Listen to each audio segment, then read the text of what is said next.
నీవు చూపితే గదనే చూడగన్నది 5 ముద్రలను లక్ష్యముల మూటి. నీవు నేర్పిన గదనే నేర్చుకున్నది అష్టాంగ యోగములు స్పష్టముగను. నీవు తెల్పితే గదనే తెలుసుకున్నది ఎష్టతను వాటిక బలిదాని. నీవు చేయగ గద నిరుపమానాఖండ పరిపూర్ణమునుగని భ్రాంతి విడుట. నీవు నా పాలి వేల్పువైన గడిన గదా నేను ఇటువంటివన్నీయు నేర్చుకొనుట. భాగవత వంశ భవ కృష్ణ యోగి రాజా దేవి శారద మామక దేశికేంద్ర.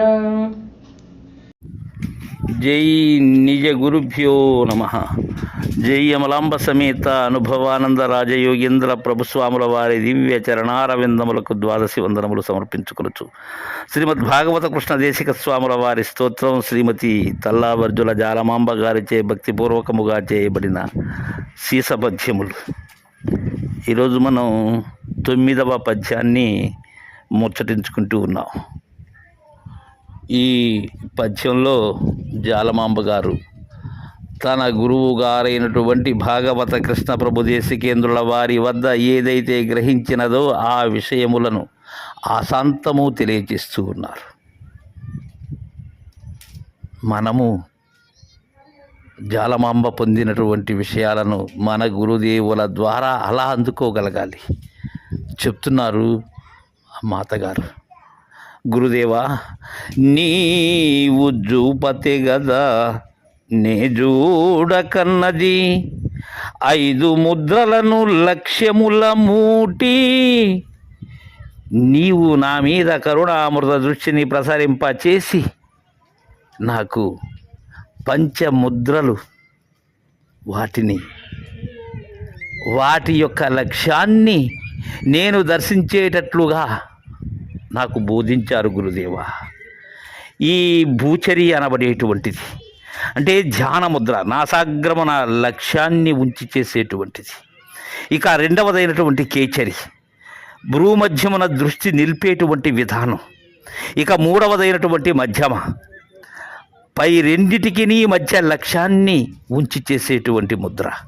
ఇక 4వది శాంభవి, బొటన వ్రేళ్లచే చెవులు, అలానే అనామికములచే ముక్కు, మధ్య వ్రేళ్లచే నేత్రములను మూసి నాదమును వింటూ చిత్కళలను దర్శించేటువంటి శాంభవి ముద్ర. ఇక 5వది షణ్ముఖి ముద్ర, 2 బొటన వ్రేళ్ల చేత చెవుల యొక్క రంధ్రాల్ని మూసుకొని ఆ దశవిధ నాదములను వింటూ ఉండటం అనబడేటువంటి షణ్ముఖి ముద్ర. ఈ 5 ముద్రలు కూడా నీవు చూపితే దర్శించానయ్యా. ఇవే కాకుండా ఎన్నో రకములైనటువంటి ముద్రలను నాకు తెలియచేశారు, బోధించారు. నా దగ్గర వాటిని చేసేటువంటి విధానాన్ని తెలియజేశారు గురుదేవ. ఇక లక్ష్యములు మూటి ఎలా ఈ 5 ముద్రలలో కేచరి భూచరి అనబడేటువంటి ముద్రలు 2 బహిర్లక్ష్యాన్ని తెలియజేసేటువంటి బహిర్లక్ష్యాన్ని తెలియజేశారు. ఇక మధ్యమ షణ్ముఖి అనేటువంటి ముద్రలు 2 కూడా మధ్య లక్షణాన్ని తెలియజేసే విధానము నేర్పారు. ఇక శాంభవి అనబడేటువంటి అంతర్లక్ష్యం ఏదైతే ఉన్నదో దానిని తెలియజేశారు.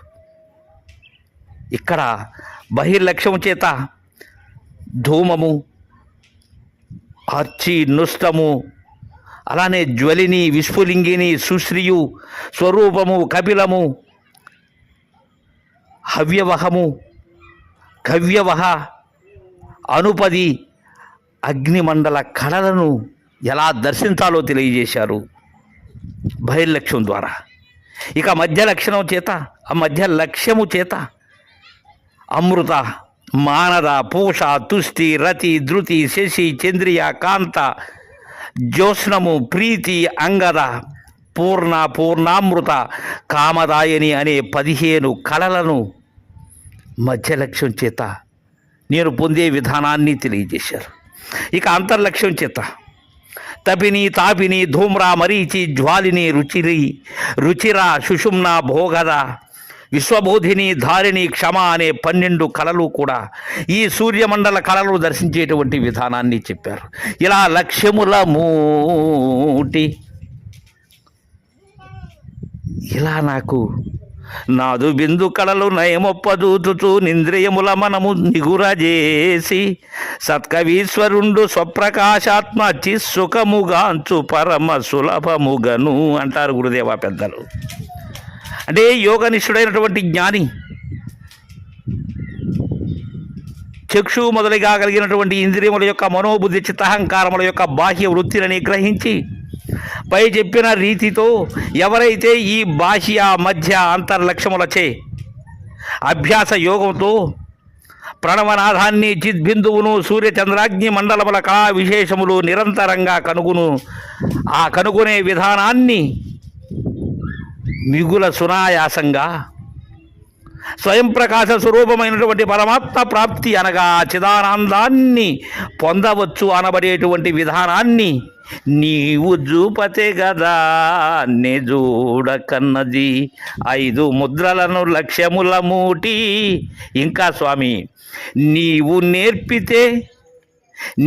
నేర్పిన గదా నేర్చుకొన్నది అష్టాంగ యోగముల్ స్పష్టముగను. నీవు నేర్పితే నేను నేర్చుకున్నానయ్యా ఈ అష్టాంగ యోగములైనటువంటి యమము, నియమము, మననము, ప్రాణాయామము, ప్రత్యాహారము, ధ్యానము, ధారణ, సమాధి అనబడేటువంటి ఈ యోగములు 8 కూడా నీవు నేర్పితే నేర్చుకున్నాను. యమమనబడేటువంటి దానిలో ఉన్న 5 కూడా అహింస, అస్సేయము, సత్యము, బ్రహ్మచర్యము, అపరిగ్రహము మీ ద్వారా నేర్చుకున్నాను. అలానే నియమములో ఉండబడేటువంటి తపస్సు, శౌచము, సంతోషము, స్వాధ్యాయము, ఈశ్వర ప్రణిధానము ఏదైతే ఉన్నదో ఆ ఈశ్వర ప్రణిధానాన్ని మీ ద్వారా నేర్చుకున్నాను గురుదేవా. ఇక ప్రాణాయామం ఇది మీ ముఖతః తెలుసుకున్నానయ్యా. వాయువును నిరోధించి బంధించేటువంటి ప్రాణాయామాన్ని మీరు నాకు అందజేశారు. ఇక ప్రత్యాహారం ఇంద్రియాలను విషయముల వైపు మరల్చక చిత్తమునందు నిలిచేటువంటి ప్రత్యాహార విధానాన్ని మీరు నాకు తెలియజేశారు. ఇక ధారణ మూలాధారం మొదలుకొని సహస్రారం వరకు ఉన్న అధిదేవతలను పూజించుకుంటూ చివరికి సహస్రార కమలమందు సద్గురుమూర్తిని దర్శించుకుని ఆ స్థానంలో మనస్సుని ఎలా నిలపాలి అనేటువంటి ధారణ తెలియజేశారు. ఇక ధ్యానం 2 విధములుగా తెలియజేశారు గురుదేవ. ఇష్టదేవతలైనటువంటి వారిని హృదయమునందు నిలుపుకొని షోడశోపచార పూజా విధానాన్ని మానసికంగా చేసుకుంటూ ఉండటం సగుణ ధ్యానమని చెప్పారు. ఇక 2వదైనటువంటి నిర్గుణ ధ్యానాన్ని బోధించారు. అంటే దేహేంద్రియములు నేను కాదని, వీటికి సాక్షిగా ఉన్న సచ్చిదానంద పరబ్రహ్మ స్వరూపుడు నేనేనని అలాంటి భావనలో భావిస్తూ సర్వ వృత్తులను శూన్యం చేసి అఖండ బ్రహ్మాకార వృత్తి కలిగి ఉండటమే నిర్గుణ ధ్యానమని, ఆ ధ్యానం ఎలా చెయ్యాలో నేర్పారు. ఇంకా గురుదేవ మననం ఎల్లవేళలా కూడా సగుణ బ్రహ్మచింతన చేసి అలా ఉన్నట్లయితే ఇంద్రియ వృత్తులు శూన్యమై ఏకాగ్ర చిత్తం గలవాడై ఎలా ఉంటాడో ఆ విషయాన్ని తెలియజేశారు. అలా చిత్త ఏకాగ్రతను మరవకుండా ఉండటమే, అలా చింతన చేయడమే మననము అని చెప్పారు. ఇక సమాధి అంటే ధ్యానం చేసేటువంటి సమయంలో ధ్యానము 2 ధ్యేయకారకంగా పరిణమించే విధానం ఏదైతే ఉన్నదో దానిని సవికల్ప సమాధి అని బోధించారు. నేను ధ్యానిస్తున్నాను అనేటువంటి భావన కూడా లేకుండా ఉండబడేటువంటి విధానమే సమాధి అనే తీరును నాకు తెలియజేశారు గురుదేవా. ఇంకా నీవు తెలిపితే కదా నే తెలుసుకొన్నది అష్టతనువు వాటి కవలిదాని. నీవు తెలియజేస్తే తెలుసుకున్నాను. ఈ జీవతను చతుష్టయములు 4, ఈశ్వరతను చతుష్టయములు 4. పిండాండములో ఉండబడేటువంటి స్థూల సూక్ష్మ కారణ మహాకారణ శరీరముల యొక్క స్థూలము యొక్క ఎరుపు వర్ణము, అలానే రజోగుణము విశ్వడభిమానిగా జాగ్రత్త అవస్థలో అకారముతో నేత్రస్థానంలో ఉండబడేటువంటి స్థూల శరీరాన్ని నీవు దర్శించాను. అలా తెలుసుకున్నాను. ఇక ధవళవర్ణంతో ఉండబడేటువంటి సూక్ష్మ శరీరాన్ని సత్వగుణయుతమై తైజసుడు అభిమానుగా కలిగి స్వప్న అవస్థతో ఉకార మాతృకతో కంఠమందు ఉండే విధానాన్ని తెలుసుకున్నాను. ఇక కారణ శరీరంలో కృష్ణ వర్ణముతో తమో గుణముతో ప్రాజ్ఞుడు అభిమానిగా సుషుప్తి అవస్థతో మకార మాతృకతో హృదయస్థానంలో ఉండబడేటువంటి విషయాన్ని మీ ద్వారా తెలుసుకున్నాను గురుదేవా. ఇక మహాకారణ శరీరంలో నీల వర్ణముతో శుద్ధ సాత్విక గుణముతో శుద్ధ జీవుడు అభిమానిగా తురియ అవస్థలో ఓంకార మాతృకగా భ్రూమధ్య ఉండబడేటువంటి విధానాన్ని మీ ద్వారా ఆ జీవతరువుల పిండాండ ధర్మాన్ని తెలుసుకున్నాను గురుదేవా. ఇంకా స్వామి, ఈశ్వర తనువులైనటువంటి వాటిని కూడా ఎలా ఎరుపులో పీతవర్ణమై అకార మాతృకగా విరాట్ స్వరూపముతో రాజస అహంకారముతో బ్రహ్మ అధిదేవతగా ఉత్పత్తి అవస్థ కలిగినటువంటి రవిమండల స్థానాన్ని దర్శించాను. ఇక తెలుపులో ఎరుపు వర్ణము కలిగి ఉకార మాతృకతో హిరణ్య గర్భ దేహముతో సాత్విక అహంకారముతో విష్ణు అధిదేవతగా స్థితి అవస్థతో చంద్రమండలాన్ని దర్శించానయ్యా.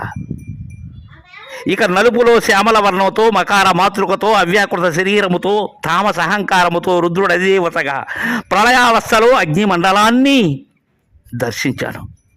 ఇక నీలంలో స్ఫటిక వర్ణముతో ఓంకార మాతృకగా మూల ప్రకృతి శరీరముగా శుద్ధ సాత్విక గుణముతో ఈశ్వరుడు అధిదేవతగా సర్వసాక్షి అవస్థతో అర్ధచంద్ర మండలాన్ని దర్శించాను గురుదేవా. ఇలా అస్తతనువు వాటి కవలిదాని, వాటికి అవ్వల ఏదైతే ఉన్నదో దానిని కూడా నాకు తెలియజేశారు. అందుకే నీవు జయగదా నిరుపమానాఖండ పరిపూర్ణమును గని భ్రాంతి విడుట, నీవు చేయగా అవన్నీ నువ్వు నా దగ్గర చేయించావు. కానీ ఇది మాత్రం ఏమిటిది? గురు సౌజ్ఞ, గురు కీలు, గురు సూచన మీరు చేశారు గురుదేవా. అలా చేశారు కాబట్టి నేను దానిని తెలుసుకున్నానయ్యా. ఏంటది? నిరుపమానమై ఖండాఖండములు కానటువంటి పరిపూర్ణము ఏదైతే ఉన్నదో దానిని చూపరాని దానిని నాకు అపరోక్షం కావించారయ్యా. ఎలా అంటే అది ఉన్నదని కానీ లేదని కానీ తెలియబడనటువంటి దానిని, అది అంతరమని కానీ బాహ్యమని కానీ వ్యాపకమని కానీ భేదములు లేనటువంటి దానిని ఈ జ్ఞానానందములకు అతీతమై సర్వత్రా సంపూర్ణముగా ఏదైతే ఉన్నదో దానిని నాకు తెలియజేసి నా భ్రాంతిని విడిపించారు గురుదేవా.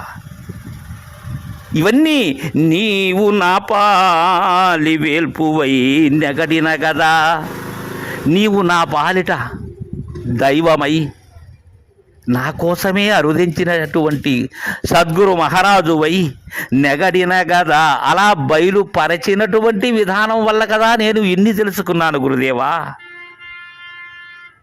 నీవు నా పాలి వేల్పువై నెగడిన గదా, నేను ఇటువంటివన్నీయు నేర్చుకొనుట, ఇప్పటి వరకు నేను తెలియజేసినటువంటివన్నీ గురుదేవా మీ ద్వారా మీ గురు కరుణతో తెలుసుకున్నటువంటివే. తెలిసినటువంటి నేను లేను గురుదేవా, మీ కరుణతో అనవలసి వస్తున్నది కాబట్టి అంటున్నానయ్యా కృష్ణప్రభు దేశికేంద్ర. ఇవన్నీ మీ ద్వారా అందుకున్నానయ్యా. భాగవత వంశభవ కృష్ణ యోగి రాజ ధీ విశారద మామక దేశికేంద్ర, ఇవన్నీ కూడా మీ ద్వారా మీ బోధనా రీతి ద్వారా నేను తెలుసుకున్నటువంటివి. అలా నాకు బోధాధికారాన్ని సంప్రాప్తింపజేశారు గురువరేణ్యా అని జాలమాంబ గారు తెలియజేశారు. జై గురుదేవా.